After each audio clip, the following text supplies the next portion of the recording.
Welcome to Sivako, the road to Avatar. I am Shaun Alexander, and I'll be your guide to the world of Pandora and beyond. And today I have a very special guest. Special guest, would you like to introduce yourself? Yes. Thank you so much for having me today, and thank you to everyone tuning in. My name is V.Castro, and yeah, I am the author of Aliens Vasquez, The Haunting of Alejandra, The Queen of the Cicadas, Goddess of Filth, Mestiza Blood, so many more. But yeah, so I write horror, science fiction, erotic horror. I just write whatever. I write everything. Amazing. Thank you so much for coming on. Thank you. I wanted to have you on because obviously the your book is obviously inspired by the character who first appeared in Aliens. Hmm. And yeah, the podcast that I do is all about James Cameron and his work. And I felt this was a great sort of branching off point to sort of be able to look at a piece of work that's come off of that as well. Mm. So what I wanted to ask first is when did you first see Aliens? Oh gosh. So, when the film first came out, I was quite young. So I was born in 79, and I think the film is like 84, 82, or 84. Probably 84, but um yeah, so I didn't watch it immediately, obviously, but I was still quite young. Okay. I know I was under 12 when I watched it for the first time. I was probably like 9 or something. Um, and I just remember, well, first, as a young child, I loved Newt because I was like, oh, there's a kid in here. And, she's not afraid of monsters. And then seeing Vasquez, this really amazing Latina, strong, confident. She has this bandana. There were women in my neighborhood like that, and I loved seeing that. Even though the actress is not Latina herself, it was still cool to see that.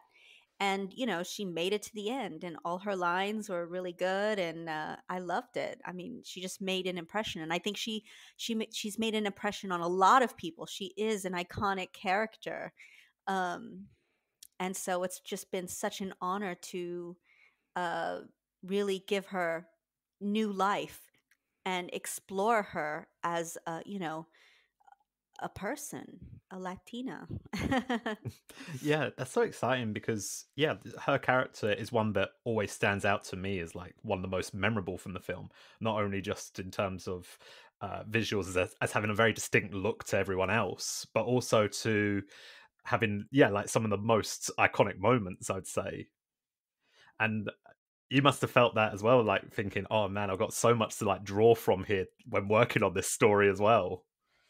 Yes, I absolutely, so much because, you know, look, it would be quite short because in the film, obviously, she dies, right? And you're like, okay, so I can do a backstory up to what? When she first gets on the planet, but up to then, she's never encountered a Xeno. So it's not much of an alien book without Xenos. So what I did do, I gave the backstory, her, of her family, her ancestry, but then I carry on her legacy with her twins. She has two children, Ramon and Leticia.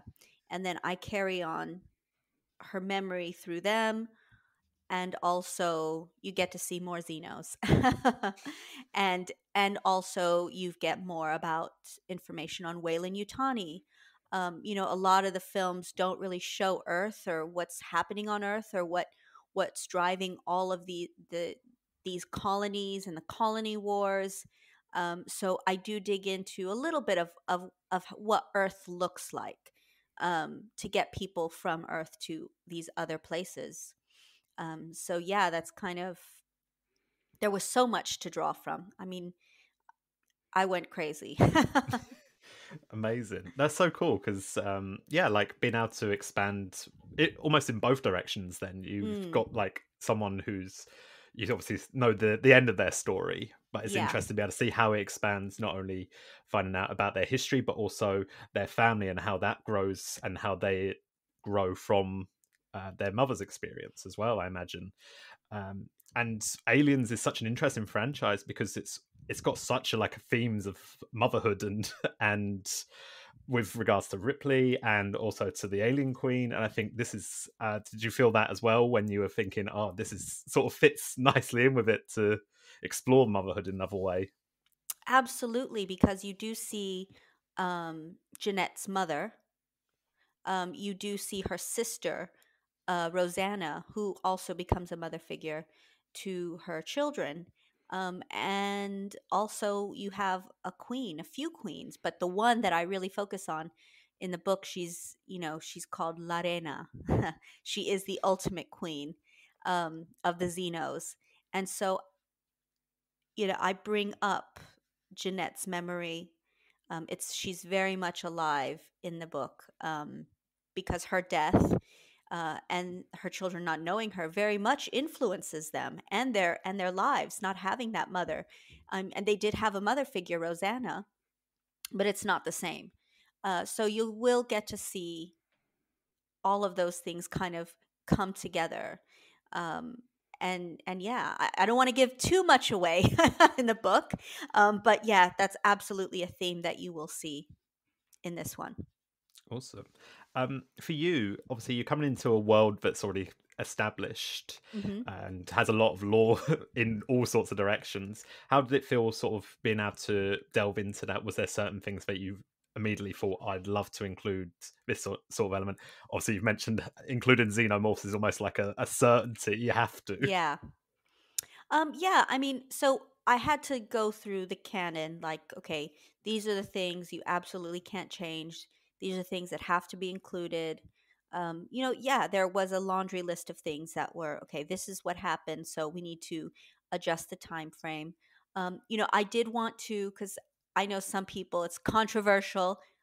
I didn't mind Prometheus. So you do get a Vickers in here. So I do get you. Meredith does get a mention, because I thought she was very fascinating in Prometheus. Her character, I really did. So you do get a Vickers character, um, but again, I had to work with timelines. Again, her Jeanette's death. You do need to think about all of these things. Where else is she mentioned in comics and in other books? And there actually wasn't a lot at all. So it was just mainly the most of it was came from the film and interviews with the film. So I did include, what you see, explanations for what you see in the film. You know why she, is close to Drake and her body is in immaculate condition. I explained that as well. So you will get bits of that in here too. For you, was obviously you mentioned that you were like instantly drawn to the character as well. Why do you think fans are always so drawn to Vasquez as a character as well? Like, I feel like her characters are the one outside of Ripley probably is the one that's always talked about most from Aliens.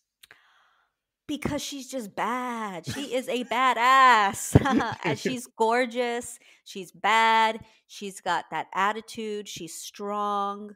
And she just has a presence. She just has this aura.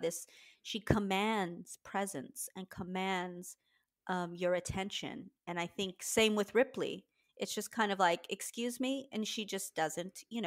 Neither of them really care about pleasing people, about this or that. They stay true to themselves, and that's what I like. I think people love that. They love the confidence. They love two characters that are true to themselves and show it. And I think people are drawn to that. And just she's just got that sass.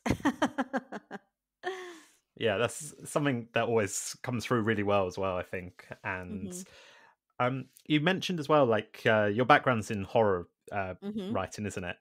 Yeah. So tackling like the Aliens franchise must be interesting as well because obviously it comes from a background of horror originally, but obviously moved more into action as well.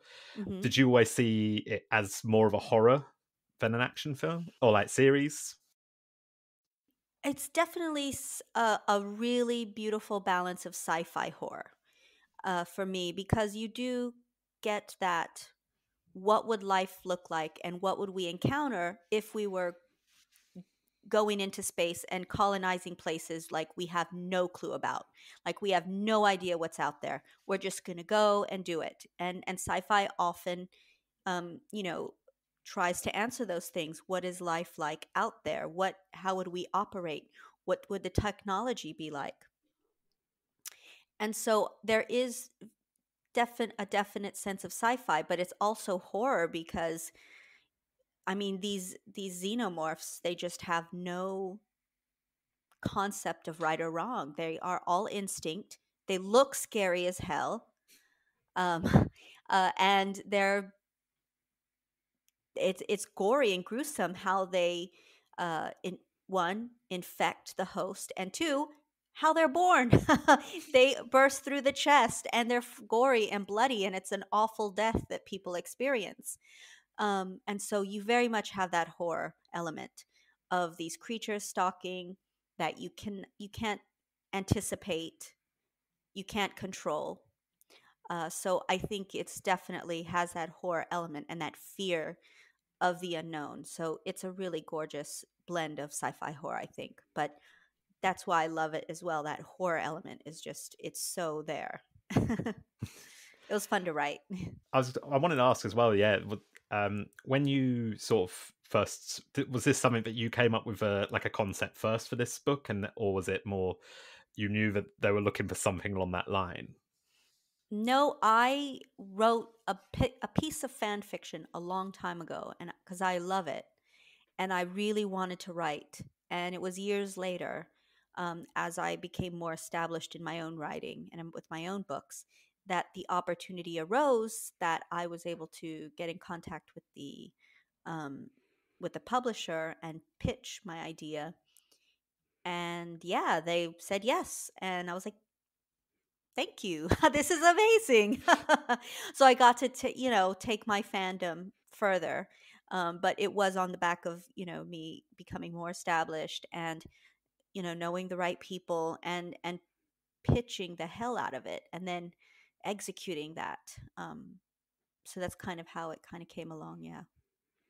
I think that's something that probably a lot of writers don't realize as well. Is like even though if they're working like in fan fiction to begin with, like writing their own stories, they don't realize that could lead to something in the future Hmm. without you even realizing it. And I imagine that must have been for you as well. Like you probably Yeah. didn't think this would have been an opportunity to come up, and now that it's sort of come full bloom, it's like amazing to Hmm. think what more could go into as well. Oh, absolutely. I mean, I would love to tackle Predator. I'd love to tackle Alien versus Predator. So, yeah, and I would totally, if the readers love this, another one. So, yeah, we'll see what the future holds with it. Oh, amazing! As a Avatar and James Cameron themed podcast, I was going to ask you: are you a fan of other James Cameron's works? You know what? I like Avatar a lot. I think it's beautiful. I remember the first time that I saw it, I was like, this is so unique and wonderful. And I love Zoe Saldana. Um, I think she's fantastic. And of course, Sigourney Weaver's in it. So you're like, ah! I mean, and Sigourney, she's great in this. But yeah, no, I think James Cameron has done, I mean, Titanic, come on, right? Did he do Titanic? Yeah, Yes, he he did. did. Yeah. I mean, that's iconic. I remember watching that as when I was younger and like bawling my eyes out. Leo, no. But that's completely different from, uh, you know, horror and this kind of, Avatar and aliens. But yeah, no, I definitely, um, like James Cameron and forever like grateful for him bringing the Aliens franchise to life. Amazing. Honestly, thank you because it's so interesting to hear like where your sort of side of things comes from. It's in like inspirations for the book, and also you must have had other things like other maybe like other films or books that sort of inspired the story in little ways. Maybe things that you thought, oh yeah, I'd love to see this sort of idea in an aliens universe. Yeah, mostly, well, like I said, Prometheus, with Meredith Vickers and bringing in someone from her line into the book. Um, and then I did want to mention the engineers, but they were like, nope. because I'm fascinated by the engineers. I think they're Yeah. crazy. Yeah, I it's don't know cool, why. right? I think they're so cool. I don't know. I'm like, I have no beef with the engineers, but who knows? Um, but I did get the Vickers in there, that line. But I really pulled more on my own culture and heritage because I wanted to fully flesh out Vasquez and where she came from, and kind of steer away from any kind of stereotypes that were pre-established about her. So a lot of it was cultural. I used a lot of my own experiences. You know, I come from a military family, and she's a Marine, and so I wanted her to come from a military family because a lot of Latinos, that's that's a a way of upward mobility, social mobility, and there are a lot of Latinos in the military, so that's plays a role. Um, and also again, touching on what would Earth look like because you don't really see that in the films. So I wanted to think of a type of semi dystopian world, Earth, um, that she's living in, um, to explain kind of like that mobility out into space and colonizing other planets. So, you know, so rigorously. I mean, they're constant. You all the films were on like some kind of. They're like heavily terraforming. Why? Why are they terraforming so much? So I did draw on that. Having entire planets of that's a prison. Why would you want an entire planet of prison? Is there something with a prison system on Earth? What is it? So yeah, all of the films kind of were churning in the back of my mind, but then mostly it was my culture, um, that I really drew from for Vasquez. Oh, amazing. And yeah, as you say, because there is always that worry of, and I think that's something that people do say about aliens is there's worry of stereotypes, and obviously because the actress wasn't from that background, Latina, Hmm. yeah, there's always that sort of thing to say. Bringing someone in who has their own life experience is always going to bring a richer story to it, and I imagine that must have been how you felt as well. Oh, absolutely. And it was such a great. It felt so good to do. Oh, lovely. Yeah, I give you a chance now that if there's anything you want to say about the book and let listeners know. I know the release date's 25th of October, correct? Yes. So there will be, so the 25th of October, the book does come out in the UK. Unfortunately, because of shipping problems, it won't be released in the US until November 1st. Also, for anybody in London, I am cooking up a signing that will be, yeah, in London for the book. So that will be really early November. And yeah, so, if you're in the London area, watch my Twitter and Instagram at the Latina London for details on that. But yeah, that's, it's approaching quickly. Yeah, it must be feel like quite a long process, and then suddenly it all all happens at once. Yeah, 100%. You're like, oh my God, it's already time. Thank you so much for coming on today, and I look forward to reading the book in the future. Oh, thank you so much for having me. Thank you to the readers. And yeah, thanks for tuning in. And I hope you'll pick it up. Thank you all for listening, and I hope you all have a great day as well. Thank you.